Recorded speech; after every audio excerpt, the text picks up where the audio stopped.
It is time for our forecast with Pat Pagano. I was drinking a little bit of orange juice and it went down the wrong pipe. Good morning there, Pat. Well, good morning. Sorry about that. Hey, these things happen, you know. They do happen. And it was a nice weekend, as predicted. Thank goodness for that. It'll be sunny and a bit more humid today. Look for temps to be in the middle 80s, so August weather is back.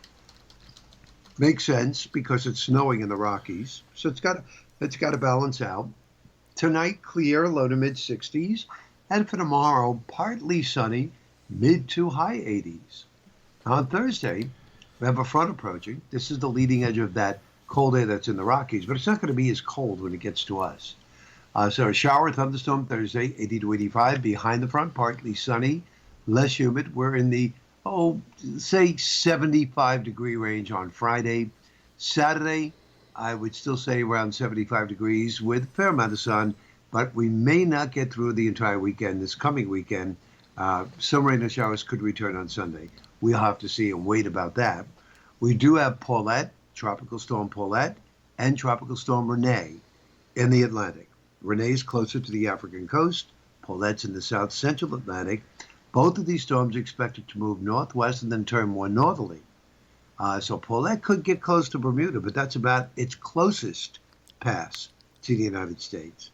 There is a wave, a tropical wave, off the Carolinas that will move eastward and probably bring an increasing chance of some rain to the Carolinas, but we do not expect that system to develop. So there it is. Tropics should not be a problem. And weather-wise, I mean, really not a problem either when you think about it. This is kind of nice. Well, we were, for years, we've been always hoping for a Labor Day weekend that gives you Friday, Saturday, Sunday, and Monday as nice weather. I don't think we've had one in a while, but we had one this year when everything is canceled. Isn't that funny? I was telling people, there's a lot of people up at the lake, but I have to tell you, be honest, I didn't see too many more groups larger than 12. So everybody was kind of sticking, and this is New Jersey, of course.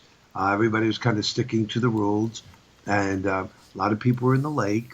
The water was warm, even though the air was a little bit on the cool side. And then they shot off some fireworks. What was that? That was Sunday night. Sunday night they shot off some fireworks. And that was it. It was a relatively good weekend. It was our first weekend of shooting the movie. Usually that doesn't go well. There's a lot of kinks to work out. But this one, knock on wood, we didn't look at the footage yet. It's already in the computer. We'll be watching it. But we did the episode of the Mambo with the Honeymooners. I have to tell you that the entire cast showed up on time, 12 o'clock. And everybody was expecting, this is going to be a long day. Well, they were all dismissed at 3:15. There you go. Yep. So it went well, and we'll see how it looks on video. And then yesterday, Monday, we couldn't strip the set yet because we had to make sure that everything was okay. But we used the other side of the studio to set up the set for this coming weekend. Now, are you filming in black and white or color? We're filming in color. We're going to change it to black and white for the Honeymooners. Okay. So it's easier. It's you know what? Look at it this way. If we shoot in black and white, it's very hard to go to color if we wanted to. Yeah. So if we shoot in color, it's very easy to go to black and white. So you have like two options there. So that was it, and it worked out well. It really, really did work out well. Everybody looked kind of cute. I thought all the outfits were cute, as best as possible to the Honeymooners, and the people who were watching it, which were the cast, but they weren't working. They all thought it was real funny and good. So we'll see what happens. C'est la vie. We're moving on. All right. When do you think you'll finish shooting? We're hoping to. We were going to try to wrap it up by the end of September, but one of the couples will be leaving tomorrow for Kentucky and Tennessee. So they will be missing this weekend. And because of it, we're going to do some other scenes. But because of them two, we're going to need to go to the beginning of October, which I believe is what, October 3rd? Yeah, October 3rd. So we'll go to October 3rd, hopefully not even the 4th. And then we usually close up the following weekend. All right. Well, this weekend, there's shows once again outside at the Sharon Playhouse. There's a comedy show on Saturday, which is a drive-in car experience. And there's also a double feature silent movie on Sunday. So it looks like Saturday's fine, and it might rain on Sunday. Yeah, looks that way right now. It depends on how quick this cool air mass moves in and moves out. Yeah, I mean, the best thing that we could hope for is that it takes its time moving in, because then it'll take its time moving out, and we won't have to worry about it until maybe Sunday night or Monday. But on a Tuesday, it's still hard to determine that. So, don't worry about Sunday yet. Tomorrow's Wednesday. We'll take a look at it then. It's funny. I was looking at news stories this morning, and a couple of the news sites had the headline, 2 days after Denver reaches 100 degrees, they have a winter storm warning. Right. And I said to myself, anybody that knows anything about the weather in Denver knows that this happens all the time.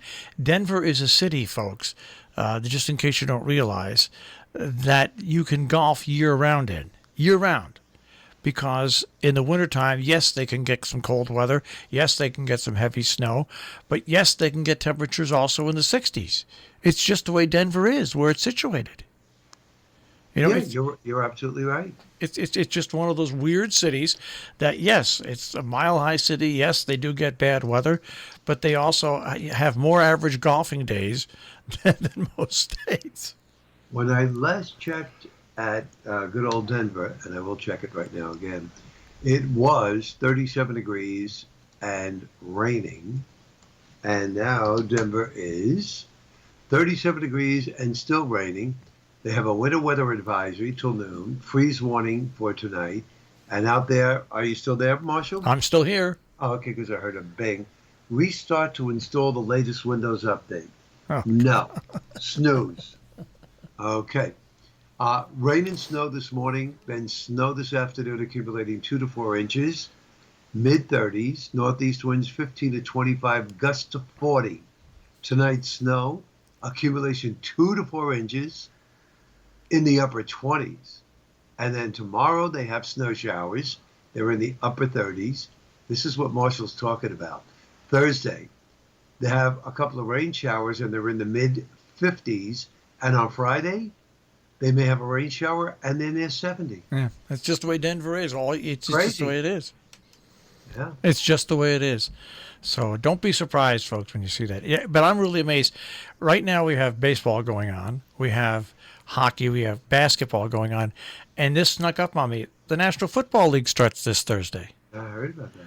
This is ridiculous, Pat. This is ridiculous. You're right. It's just all catching up on us. Well, the other thing that's ridiculous, and I know you heard this before, but I'll tell you again. I saw the lineup for Dancing with the Stars. Ladies and gentlemen, the name of that show has to be changed. Dancing with who? That's what it should be called. Dancing with Hopeful Stars. I don't get it, but good luck. All right, with that being said, we'll dance on out of here, but speak to you tomorrow morning. Sounds good. Bye, Marshall. All right, there. Take care, Pat. Pat Pagano this morning in the Weather Center with a check on our tri-state forecast here on Robin Hood Radio.